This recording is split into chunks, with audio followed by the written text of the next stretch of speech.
पंजाब में chief minister internship programme शुरू कर दिया गया। पहले मरहले में 6000 इंटर्नशिप ऑफर की जाएंगी।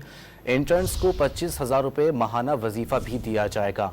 पंजाब में चीफ मिनिस्टर इंटर्नशिप प्रोग्राम शुरू कर दिया गया है। पहले मरहले में 6000 इंटर्नशिप ऑफर की जाएंगी। इंटर्न्स को 25,000 रुपये माहाना वजीफा भी दिया जाएगा। पहले मरहले में 6000 इंटर्नशिप ऑफर की जाएंगी, जबकि इंटर्नशिप करने वालों को 25,000 रुपये माहाना वजीफा भी दिया जाएगा।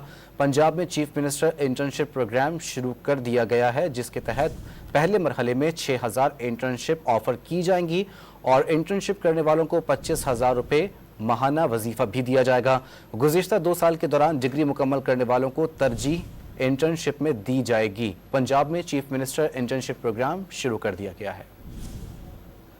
मजीद तफसीलात जानेंगे डॉन न्यूज़ के नुमाइंदे अदनान शेख से।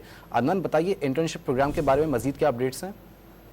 जी बिल्कुल, वज़ीर आला पंजाब मरियम नवाज नौजवानों के रोशन मुस्तकबिल के लिए मुतहरिक हो गई हैं और पंजाब में चीफ मिनिस्टर इंटर्नशिप प्रोग्राम का पहले मरहले में 6000 इंटर्नशिप जो है वो दी जाएंगी, जबकि इंटर्नशिप करने वाले नौजवानों को 25,000 वजीफा दिया जाएगा। जबकि चीफ मिनिस्टर इंटर्नशिप प्रोग्राम के पहले फेज का दौरानिया 6 माह रहेगा, जबकि इंटर्नशिप प्रोग्राम में गुज़िश्ता 2 बरस में डिग्री मुकम्मल करने वालों को भी तरजीह दी जाएगी। जबकि इंटर्नशिप में अप्लाई करने के लिए उम्र की हद जो है वो 18 से 25 साल तक जो है बताई गई है। जबकि मरियम नवाज का कहना था कि हुकूमत नौजवानों को बावकार तरीके से माली खुदमुख्तारी के यहाँ पर गामजन करना चाहती है। जी, बहुत शुक्रिया आपका।